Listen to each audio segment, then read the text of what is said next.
कि उस मेहमान उसकी लड़की के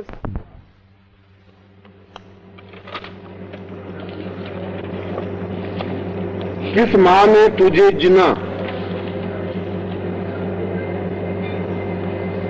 सरपा रे सरपा, किस माँ ने तुझे जना, किसने तुझे खिलाया,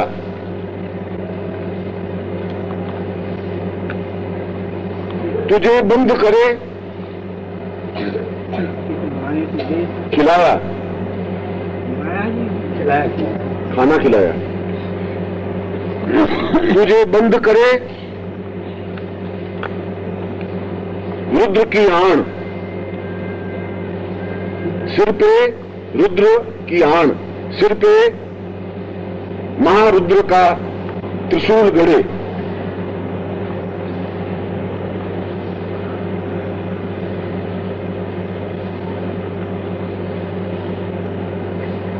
बस ये इतना सा ही मंत्र है। और मैं इस मंत्र की सिद्धि आपको बताऊं कि नीम जो होते हैं, नीम की निंबोलियां लगती हैं, नीम की जो बसंत ऋतु में नीम के ऊपर फूल लगते हैं। नीम का पेड़ तो देखा होगा आपने, 15-20 दिन के बाद आ जाएगा। नीम तो बहुत है, बहुत हमारा बहुत है। और नीम के ऊपर फूल आते हैं सफेद सफेद, फिर बाद में निंबोली लगती है।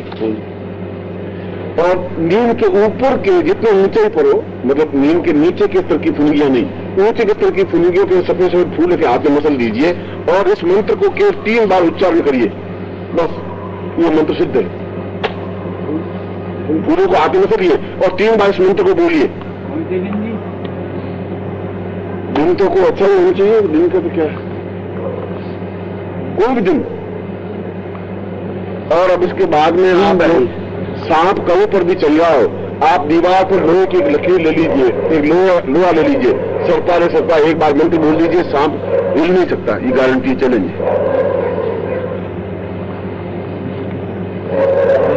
आप उस लोहे की कील को ऊपर लकीर खींचिए दीवार पर, मंत्र ये बोलिए, सांप आपके सामने है या कहीं भी घूम रहा है, वो सांप वहीं चिपक जाएगा, हिलेगा नहीं। फिर आप उठा दीजिए, उठा कर फेंक दीजिए बाहर, कुछ भी करिए, चाहे आप जेब में डाल दीजिए, सांप कुछ भी काम नहीं करेगा। बात इतना सांप का बंद प्रयोग है ये।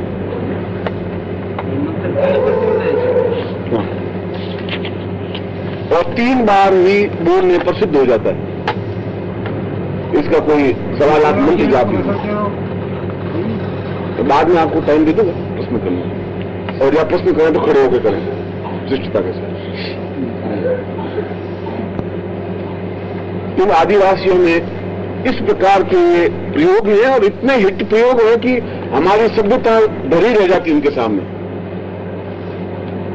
न हमें कुछ ज्ञान है, न हमें चिंतन है, न किसी प्रकार की विचारधारा है। हमें मार देते हैं वहीं तो। और फिर आप बोलिए सांप को कुछ भी कौन दे? नहीं, वैसे भी आदमी को पूरा मार देते, खा जाते हैं वो आदिवासी।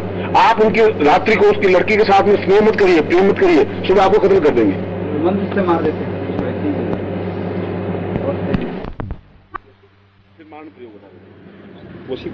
वे किसी व्यक्ति को देख करके, वो चाहे व्यक्ति हो, चाहे स्त्री हो, चाहे पुरुष हो, चाहे नारी हो, उसको देख कर आंख में देख करके बिल्कुल सम्मोहित कर लेते हैं, जड़ की तरह बना देते हैं। इसके लिए ये उन्होंने जो मुझे समझाए थे, बताए थे, गांव वाले आदिवासियों की तरफ से सीखे हुए हैं। इस अगरनाथ के द्वारा ये चीजें मैं जो बता रहा हूं, ये तो इन गांव वालों की तरफ से बताए हुए हैं, और जिनको मैंने 1000 बार आजमाए, और आप इसको आजमा सकते हैं शाम वाले प्रयोग को कभी भी, क्योंकि अब बसंत ऋतु चली रही है और साल में 1 बार इनके ये आते हैं फूल।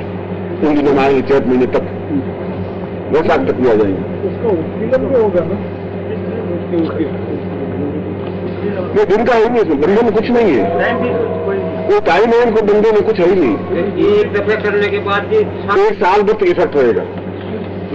इसका कीलन तो कर दिया सांप का, लेकिन उत्कीलन भी करना पड़ेगा। उसको तो कीलन बहुत, उत्कीलन है, उसमें प्रयोग है, बाई चांस वो वैसा ही रह जाएगा, नहीं तो शाम के वैसे हो जाएगा। शाम तो थोड़े के बाद मर जाएगा, घंटे 2 घंटे बाद मर जाएगा, वो तो रुक जाएगा, तो फूलने की, क्योंकि वो तो तो जो सांप बहुत निकलते हैं, जहरीले सांप निकलते हैं, उनको क्लीन कर देते हैं, क्लीन करके गंदे पे डाल देते हैं, फिर उसको मार के खा जाते हैं, उसका फन काट लेते हैं, पूंछ काट लेते हैं, बाकी मांस को कच्चा खा जाते हैं, जैसे मूली खाते हैं, वो ऐसा खाते हैं, ऊपर का फन का टुकड़ा काट लेते हैं और ऐसा पकड़ते हैं कीला सरपा करके, और जो नीर लगाई दीवार पर या कहीं पर भी, और वो सांप वहीं रुक जाता है, हिलता ही नहीं, भागता ही नहीं फिर तो, और वो पकड़ते हैं और उसके ऊपर का फन काट लेते हैं, पूंछ थोड़ी काट लेते हैं और फिर कच कच करके खा जाते हैं।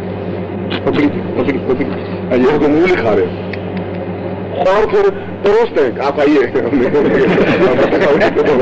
साथ भी लीजिएगा। हमारे जीवन में कभी ऐसा हो गया तो उत्कीलन करना चाहिए ना। लोग लिखते भाई, लिख दो, उत्कीलन लिख दीजिए। इसका उत्कीलन करिए फिर, हालांकि आपके जीवन में कीलन की ज्यादा आवश्यकता है, उत्कीलन की इसमें कोई आवश्यकता नहीं है, और ये सांप 4-6 दिन तक मरता नहीं है। और दूसरी बात यह है कि अगर सांप मर भी गया हो, ताजा मरा हुआ सांप हो, तो जिंदा हो जाता है यदि उसको तालाब की मिट्टी जो बिल्कुल होती है, उस मिट्टी को भिगो करके उसके मुंह के ऊपर लपेट लीजिए और छोड़ दीजिए, आप 5-7 मिनट में वापस जिंदा हो जाएगा, सांस लेने लग जाएगा। कितना एक्सीडेंट, कितना घायल हो गया वो सांप, और करीब करीब मर गया हो या मर भी गया हो, तब भी सांप वापस जिंदा हो जाता है। सांप की विशेषता है, मगर मरा हो और उसके 5-10 मिनट में ये प्रयोग करें तो जिंदा हो जाता है। घंटे 2 घंटे 10 घंटे की मैं नहीं कह सकता हूं। सांप तो बिना सांस लिए कम से कम 10 दिन बिता सकता है, उसको सांस लेने की जरूरत नहीं। बिलों के अंदर घुस जाते हैं सर्दी की ऋतु में, और बिल ऊपर से बर्फ से बंद हो जाते हैं और वो जिंदा रह जाते हैं।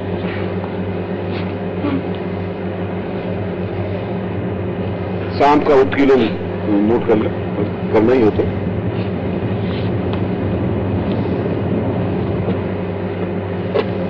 किलिंग प्रयोग तो इसलिए बताया कि आप किसी सांप को किलिंग करके जेब में डाल दीजिए और डिब्बे में बैठ जाइए, और जब चींटी आ गए तो उसको धीरे से निकाल करके फेंक दीजिए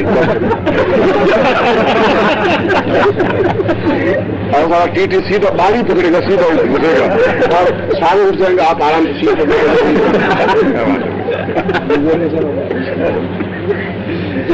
और फिर आप थोड़ी अदाकारी रखनी पड़ेगी, क्यों सांप तो घूमेगा नहीं, किलिंग किया, फिर आपको 5 मिनट बाद पकड़ लीजिए, कहां से निकल गया, डिब्बे में कैसे आ गया,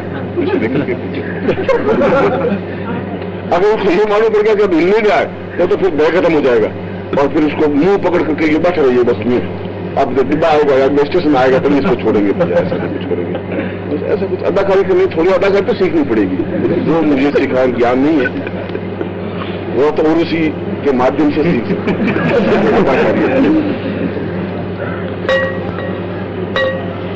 इसका उत्कीलन लिखिए। फणधर विशाला, फणधर विशाला रुद्र मतवाला, गले की माला,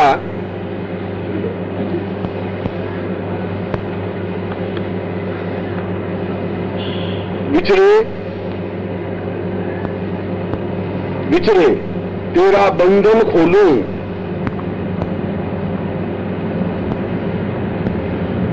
महादेव के गले में सुहावे,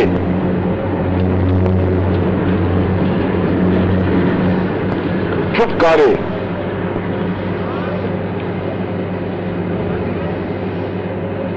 और हाथ में जल लेकर के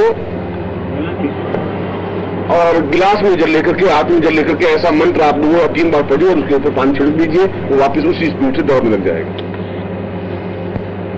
और उस मंत्र को सिद्ध करने में भी उसी प्रकार से मंत्र सिद्ध होता है, ये भी उसी उसको लेकर के पहले उस मंत्र को सिद्ध कर दीजिए तो उसको 5-7 बार इसको बोल दिए सिद्ध हो जाएगा।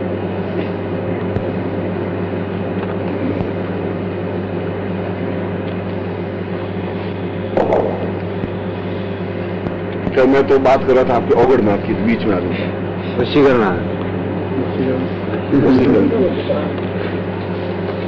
ये भी वहां के जो आदिवासी के घर में मैं रुका था, आदिवासी का जो मुखिया होता है,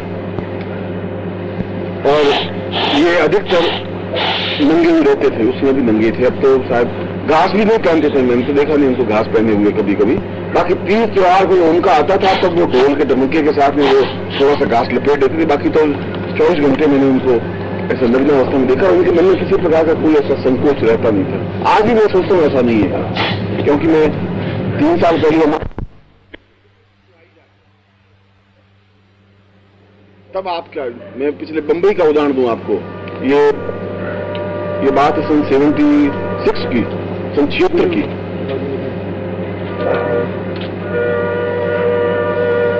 और बंबई में कोई काम से मेरे साथ बहुत चोट हो गई कि मतलब एक व्यक्ति ने मुझे धोखा देकर के घाट के ऊपर बुला लिया। एक घाट के ऊपर जगह है वहां, और यदि आप बंबई में कभी घाट के ऊपर गए हो तो पैदल आप आधा किलोमीटर पार कर सकते हैं 4 घंटे में, और कार से पार करने लगेंगे 24 घंटे। इतनी कंजेस्टेड एरिया है, बहुत छोटा एरिया, बहुत कंजेस्टेड एरिया है। सुबह 10 बजे तक बहुत ज्यादा भीड़ रहती होगी उधर। क्या घाट के ऊपर मुझे उन्होंने धोखे से बुला लिया। मैं अपने होटल में ठहरा हुआ था, अपने होटल में था, और मुझे कहा कि आप वहां चलिए। तो मामूली में 24 घंटे अपनी सिद्धियों को दिमाग में रखता नहीं है, कोई भी नहीं आदमी रखता। जब सावधान रहे तो मालूम करे कि व्यक्ति बदमाश है, अच्छा है, तो एक क्षण मालूम पड़ जाए। अब आप उस समय बातचीत करते समय, चलते समय, खाते पीते समय 24 घंटे कोई चिंतन नहीं रहता। या अगर ऐसा भी कोई खतरा होता है तब भी ऐसी एक्शन सिद्ध होती है जिनको कहा जाता है कि तुम मुझे प्रतिक्षण सावधान करती रहो, क्या होने वाला है, क्या होने है, तो वो काम वो बराबर कहती रहती है। मगर सामान्य एक ग्रस्त जीवन में ऐसा संभव होता नहीं। तो मैं उनके साथ कार में चला गया, और उस घाट के ऊपर में एक सिनेमा है, मुझे अब ध्यान नहीं है कौन सा, श्री सिनेमा है या ऐसा ही कोई सिनेमा है, श्रेयस सिनेमा है। तो श्रेयस सिनेमा के पास में उस मकान में वो मुझे ले गए, मकान में ले गए, और उन्होंने मुझे किडनैप वाला हिसाब बना दिया। उनका इसको किडनैप कर दिया जाए तो कहीं ना कहीं कुछ मिल जाए। तो पहले तो उन्होंने कहा कि आप चाय या कुछ लेंगे। मैंने कहा मुझे बताइए आप यहाँ क्यों आए, क्या काम से, मुझे जो आपने जिस पर्पज से मुझे बुलाया था।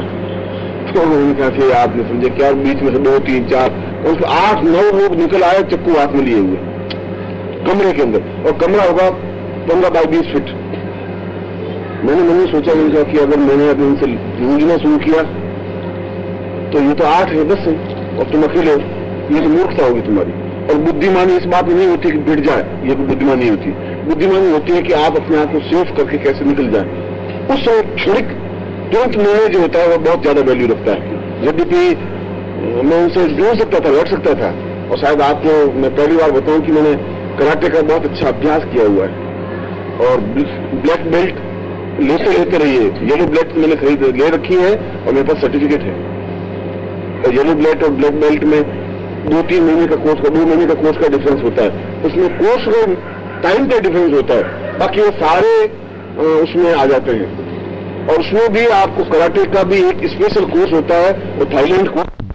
और ये उस समय मैंने, उससे पहले तो मैंने कई बार किया ही था, और उसके 1 सेकंड या 2 सेकंड बाद में बिल्कुल निरुत्तर थे, और मैं आराम से उनके वो चाकू छुलने हाथ में लेकर के अपने घर पहुंच गया। अजय आपको सुनने में शायद बड़ा अटपटा सा लगता होगा, मगर ये प्रयोग ऐसे हैं जिसको वशीकरण प्रयोग कहते हैं। और वो तो खूंखार आदमी होते हैं जिनको वशीकरण करना बड़ा डिफिकल्ट होता है। हिप्नोटाइज आपको करना तो बहुत ईजी है, तो अगर आपको हिप्नोटाइज करना चाहूँ तो मैं 5 सेकंड लगेंगे, और आप यहाँ मोटे तो लेटे हुए, चाहे मैं आपके मन से आपकी सारी गोपनीय बातें निकलवा सकता हूँ। मैं प्रश्न पूछता रहूंगा कि तुम क्या किया, फिर उसके बाद क्या किया, फिर किससे क्या किया, फिर किससे, आपको बोलना ही पड़ेगा। हिप्नोटाइज किया जा सकता है आप लोग। वो खूंखार आदमी जो होते हैं, दुष्ट प्रकृति के आदमी होते हैं, जिनका चित्त बहुत ही पत्थर पर सख्त हो जाता है, उनको हिप्नोटाइज करने में बहुत जोर लगता है। मगर यदि आपको हिप्नोटाइज के 2nd stage, 3rd stage, 4th stage अगर ध्यान है तो कोई प्रॉब्लम नहीं होती। इसी प्रकार से सम्मोहन करने के लिए भी आम आदमी को और आम पुरुष स्त्री को सम्मोहन करना तो बहुत आसानी होती है। मगर यदि ऐसे कोई डाकू और राक्षस टाइप के व्यक्ति हो, उनको भी सम्मोहित उस मंत्र से किया जा सकता है। वो मंत्र मैं आपको लिखा देता हूं, आपने वो प्रसंग के बीच में आ गया इसलिए आपने बात पकड़ ली। ये साबर प्रयोग है, और इसमें ये प्रयोग कैसे करते हैं पहले वो समझा देता हूं। रविवार को पहला सुन लीजिए, फिर नोट कर लेना, क्योंकि फिर आप गलती हो जाएगी आपसे। रविवार को तालाब की मिट्टी ले आवे या नदी की मिट्टी ले आवे, कहीं भी एक मिट्टी जैसी मिट्टी होनी चाहिए, और उस मिट्टी से एक पुतला बनावे, मतलब एक गोल ऐसा मिट्टी का बना करके उसके 2 आंखें बना दीजिए और आंखों में मोती डाल दीजिए, आंखों की जगह मोती हो, और एक उसकी जीभ बना दीजिए, एक उसकी गर्दन बना दीजिए, 2 हाथ 2 पांव, ऐसा मिट्टी का एक पुतला बना दीजिए। और मिट्टी का पुतला बना करके रविवार को छाया क्षण में उसको अपने सामने रख दीजिए, और रखने के बाद में इस मंत्र को आप उसके सामने उच्चारण करिए, और केवल ये उच्चारण करेंगे आप 17 मिनट सिर्फ। अब 17 मिनट में कितने मंत्र बोले जाए इसमें 17 मिनट के आसपास तक मंत्र बोलना है, क्योंकि छाया क्षण 17-18 मिनट तक रहता है, मैं वसी कंट्री बता रहा हूं, और 17 मिनट में सिद्ध हो जाता है। इसके बाद में लंबी चौड़ी इसमें जूझने की जरूरत नहीं है, मंत्र है, लिखिए।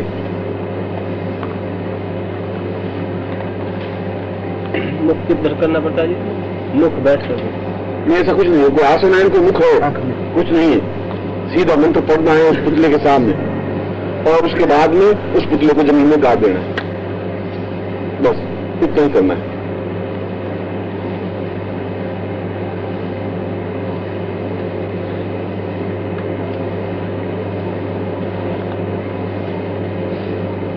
देखो आप, ओम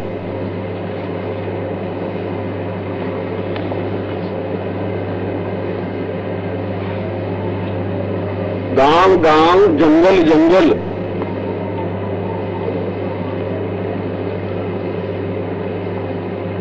गांव गांव जंगल जंगल, वृक्ष सु बेलड़ी मिले, वृक्ष वृक्ष का अभ्रंश रूप है, वृक्ष सु बेलड़ी मिले, बेलड़ी, नर सु नारी मिले,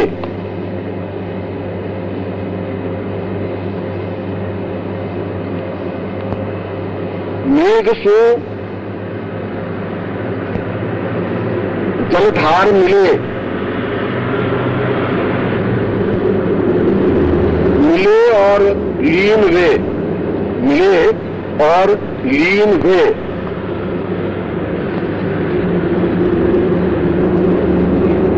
लीन वे होवे, जो देखो वो चित्त गिरे,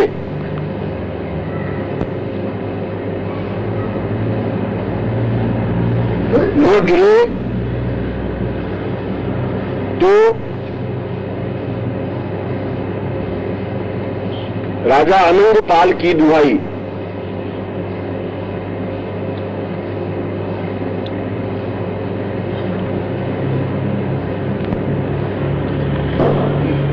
ये केवल 17 बार या 18 बार बोलने का है मंत्र, और लास्ट में उस पुतले को आप धक्का देकर के नीचे गिरा दें और जमीन में गाड़ दें, और आप इसको करके देख लीजिए। उसके बाद आपका वशीकरण प्रयोग सिद्ध रहेगा 1 साल भर तक। इस साल भर के बाद आपको वापस ऐसा करना है, उम्र भर नहीं रहेगा, 1 साल भर तक इसकी लिमिटेशन रखी है। वह जो प्रयोग मैंने शाम का बताया वह भी 1 साल भर तक रहता है, साल भर बाद वापस आप ऐसा कर सकते हैं।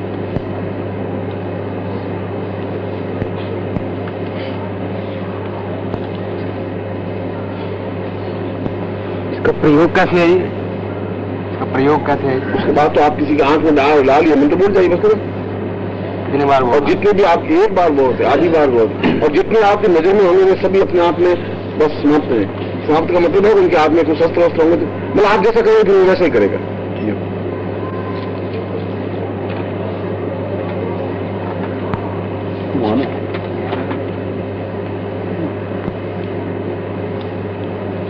कमाल है, कमाल है, कमाल है। तो मैं आपको तो ला रहा था धंधा साधना के लिए, आप तो चले गए सांपों में और बिच्छुओं में, और अब इसका तो हरि अनंत हरि कथा अनंत, इसका तो हम आएगा ही। अगर मैं अवगुण साधना के बारे में बताता रहूंगा तो वो तो 1 साल में तो अवगुण साधना के बारे में लग जाएगा। दोनों ही प्रयोग वो बीच में प्रसंग आ गया झाबुआ का, इसलिए मुझे तो याद आ गया कि उन्होंने मुझे ये छोटी मोटी चीजें तो उनकी लड़कियों ने बता दी थी। उन्होंने कहा कि इस ऑगर को तुम क्या करोगे, उनका ऑगर से सीखेंगे। फिर मैं रात को शमशान में रहता नहीं था, रात को गाँव में आकर रहता था, दिन को शमशान साहब में करता था। फिर ऑगर एक आदमी तुम्हें यहीं रहना है, शमशान में रहना है, तो शमशान में रहेंगे, मूर्ति के ऊपर रात में बैठना है, मूर्ति के ऊपर बैठेंगे और कंधे पर मुद्दा और रख देंगे, तुम घबरा मत।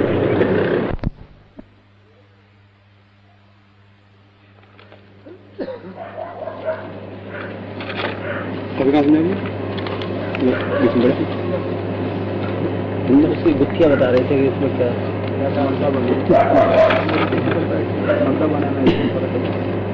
मुद्दा बना के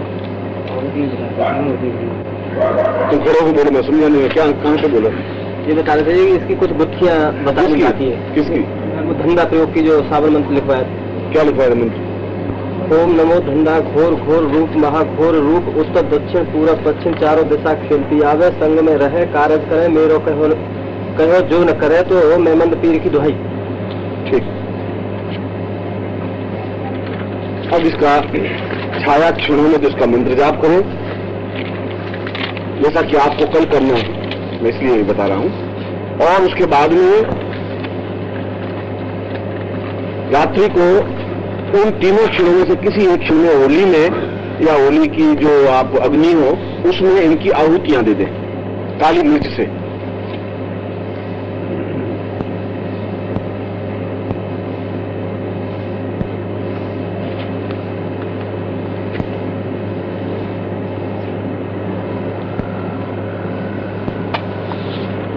ऐसा करने, बस इतना ही इसका प्रयोग ऐसा करने पर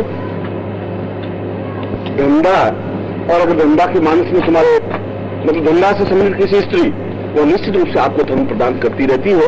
यद्यपि इसका दूसरा तीसरा चौथा प्रयोग है, क्योंकि होली की रात्रि को जब प्रयोग करेंगे ठीक उसी रात्रि को उतने ही बजे उस प्रयोग को वापस संपुटित करना पड़ेगा। इसलिए धंधा प्रयोग को मैं गुत्थी जो समझा रहा था, वो शास्त्रों में या जो साबर मंत्रों में, साबर चिंतामणि में तो वो तो इतना ही प्रयोग है। मैं इसका गुत्थी ये है कि आपने, आपको कैसे बताएं, इसकी गुत्थी ये है कि जिस रात्रि को आपने यह प्रयोग जितने बजे किया है, जैसे फाल्गुन पूर्णिमा को यह आपने प्रयोग किया है, तो चैत्र पूर्णिमा को वापस प्रयोग होगा और उतने ही बजकर के उतने मिनट पर प्रयोग होगा जब आपने आहुति दी है, दिन को भी रात्रि को भी। और क्या प्रयोग होगा जिससे ये साबर सिद्ध होगा, वह प्रयोग मैं समझा रहा हूं। तो कल तो आपको ये प्रयोग करना है जैसा मैंने आपको समझा दिया। फिर उस समय को आप ध्यान रखना, कल कितने बज के कितने मिनट से आपने शुरू किया है और कितने बजे तक किया है। ठीक उसी प्रकार रात्रि में भी आपने कितने बजे आहुति दी है, तो अगले एक महीने भर बाद उसी रात्रि को, पूर्णमासी की रात्रि को, दिन को रात्रि को, दोनों को यह प्रयोग सिद्ध करना पड़ेगा।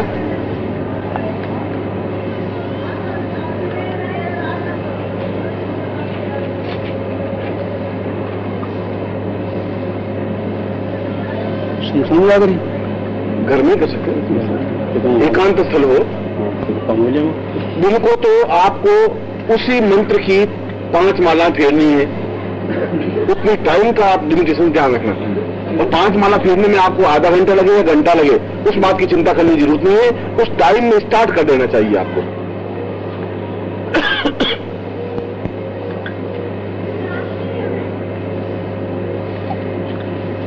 और उसी रात्रि को सर्वथा नग्न होकर के 5 माला मंत्र जाप करें और आहुति दे एक मनके से, मतलब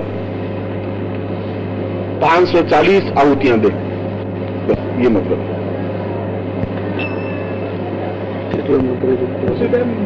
काली मिर्च, घी और काली मिर्च मिला के, ये मैं चैत्र पूर्णिमा की बात बता रहा हूँ। तो कल जब आप करोगे तो चैत्र पूर्णिमा को फिर करना ही आप।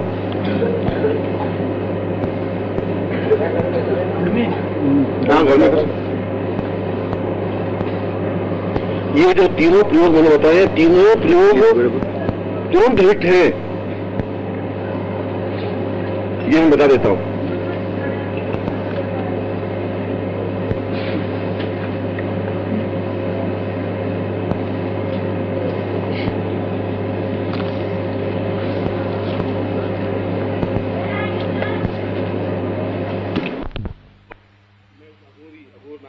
लगा था और मुझे बहुत अभी जिंदा है, रघुनाथ मरे नहीं है, मगर वो शमशान में रहते थे और मैं बिल्कुल आपको सत्य कहूं कि वे बैठे रहते थे शमशान में। उन्होंने क्या किया था कि खोपड़ियों का एक ढेर लगा रखा था, ये बस एक पर्दा था, बस खत्म, और इधर जो बैठे रहते थे चिताएं जलती रहती थी, और उधर आदिवासी जितने भी आसपास के जो 20 गांव थे उन 20 गांवों के मुर्दे वहीं लाके जलाते थे, और वे आदिवासी खुद भी मुर्दों से प्रयोग करते थे। और वे जलाते कैसे है कि बस मुर्दे का मुंह खुला और थोड़ी सी लकड़ी जला करके मुंह में लगाई और छोड़ देते मुर्दे को, बस खत्म। पूरा अपन जैसा अपन जलाते हैं पूरा वैसा नहीं जलाते हैं वो, इसलिए उस मुर्दे पर प्रयोग आदिवासी खुद भी करते हैं, अपने पिता के सीने पर बैठ करके प्रयोग शुरू कर देते हैं, वो बैठ करके अपनी माँ के सीने पर बैठ करके प्रयोग शुरू कर देते हैं मुर्दे होने पर, और फिर उस मुर्दे को छोड़ देते हैं, फिर तांत्रिक प्रयोग कर लेते हैं, फिर औगण प्रयोग कर लेते हैं। ऐसा एक ही मुर्दे पर 10-10 प्रयोग, 15-15 प्रयोग हो जाते हैं, दिन में 8-10 मुर्दे तो आ ही जाते हैं शमशान में। वो शमशान महत्वपूर्ण शमशान है। मैं तो वो शमशान ये है कि 20-25 गांवों का वो एक ही बीच का शमशान है।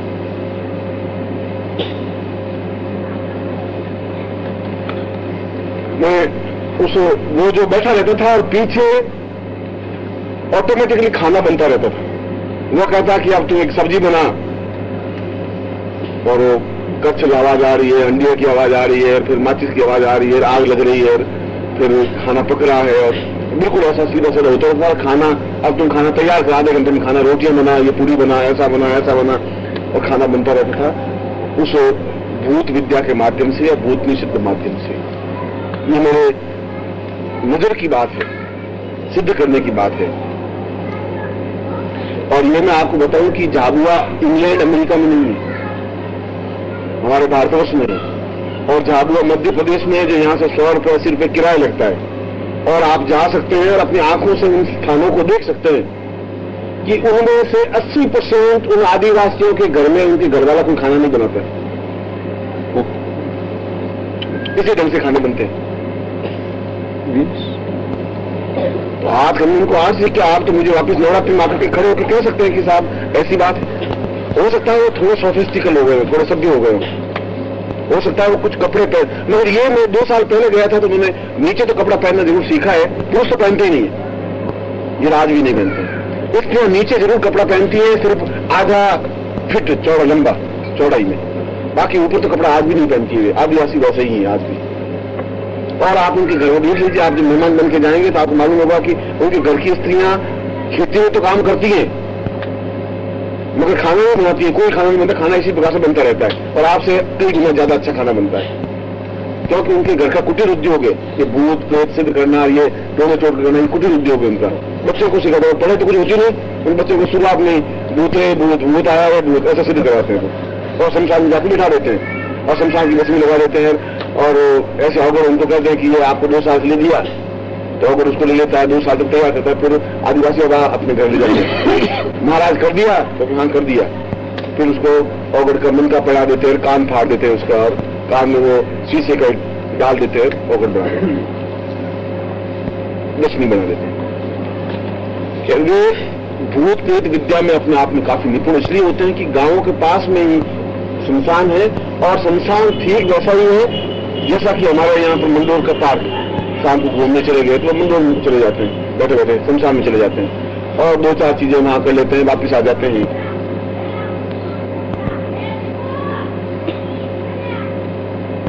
और मैंने उस ऑगट से जब उसने इस बात को कंफर्म कर लिया कि मैंने निश्चय कर लिया था कि डरने के बाद ही क्या, डरेंगे तभी मरेंगे तो सही। अगर मैं डर जाऊंगा तो ये खुद ऑगट मुझे मार के खा जाएगा, क्योंकि अब जब मुझे ले ही आया यहाँ तक खींच करके, तब ये मेरा जिंदा रहने कोई मतलब है नहीं। और उस समय कुछ माहौल ऐसा था, मानस मेरा दिमाग ऐसा था कि, और ये शुरू में मेरी प्रवृत्ति, जिद्द की प्रवृत्ति बहुत ज्यादा आज भी है। ये जो जिद्द की जो मेरी प्रवृत्ति है, इसने मुझे बहुत परेशान किया भी है, कर भी रहा है। जब मैं निश्चय कर लेता हूँ कि बस ये करना है, तो मैं घर वालों को सुनता ही नहीं, और घर वाले बिल्कुल ये निश्चिंत है कि जब ये कर लेंगे अब होगा, बस खत्म। इसलिए पहले वो मुझे सब कन्विंस कर, ये भूत साधना शमशान में करें तब तो तुरंत सिद्ध होती है, ये मैं और बता देता हूँ। मगर शमशान में आप करें तो किसी गुरु के साथ में करें, और इतने मुर्दे में लाऊंगा कहां से, जो तुम्हें ले भी चला जाऊंगा आपको कल मान लो, तो थोक भाव से मुर्दे कहां से मिलेंगे मुझे? तो मिलेगा अब महामारी फैली हुई हो, पीठ फैला हुआ है कोई, और उसके बाद भी जो मुर्दे अगर मिलते हैं तो आपको ये मालूम होना चाहिए, जो तुम्हें मुर्दे नहीं मिल सकते, ये मुर्दे तो कब्रों से निकाल निकाल के यूज करने पड़ते हैं। सऊदी में मैं एक बार मुर्दा साहब में करने गया तो शमशान में 2 महीने बैठा रहा, तो मुर्दा मिल गए तो जला देते, राख कर देते, अब वहां से मुर्दा कहां से मिलेगा? तो ये मध्य प्रदेश से है, और वो साथ में मुर्दे के ऊपर बैठ कर की जाती है। तब उस शमशान के पास में एक कब्र कहा था, हमने कहा यहाँ बहुत स्टैंडर्ड के मुर्दे मिल सकते हैं, तो रात को कब्र खोदते, खोद करके एक रात में करते पियो, इनको वापस कब्र में गाड़ देते इसको और वापस कर देते। चलो मुसलमान को जलाने वाले ना आते हुए गावे गाते तो वो देखते तो उनको कुछ डाउट फाउट नहीं होता कि भाई सब ठीक ठाक है, क्योंकि अगर बाहर निकला हुआ मुर्दा तब तो मार दें आपको नहीं तब। तो फिर रात्रि को फिर उसको 5 फुट खड्डा खोद के वापस उस मियाँ जी को उसमें सुला देते और जमीन गाड़ देते, तो दिन को अपना काम करते, फिर रात्रि को फिर निकालते। तो यहाँ पर अगर आपको मैं ले भी जाऊं अगर दूध साधना करने के लिए मुर्दों के लिए, कहां से लाऊंगा मुर्दे में? मगर आपको कभी इस प्रकार की स्थितियों को, उस स्थानों को देखना जरूर चाहिए, क्योंकि ये आदिवासी स्थान है। इस बार मैंने रामेश्वरम की यात्रा का विधान रखा है, और रामेश्वरम की यात्रा का विधान रखने के पीछे